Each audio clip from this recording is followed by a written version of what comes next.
Bidang Tindak Pidana Khusus Kejaksaan Tinggi Kejati Sumsel sepanjang Januari sampai Desember 2025 berhasil menyelamatkan duit negara dengan total sebanyak 588 miliar 146 juta 486 ribu rupiah.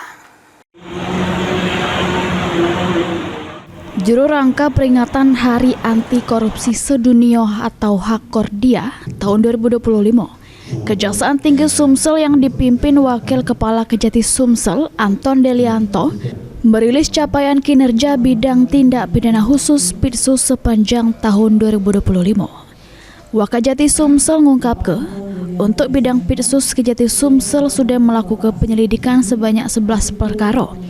Penyidikan 34 perkara sama penuntutan sebanyak 45 perkara.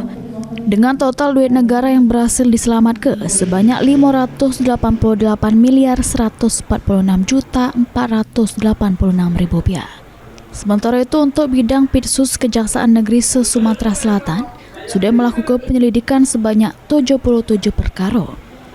Penyidikan 52 perkara sama penuntutan 86 perkara serta eksekusi perkara sebanyak 93. Dengan berhasil menyelamatkan duit negara sebanyak 27 miliar 367 juta 875.766 rupiah.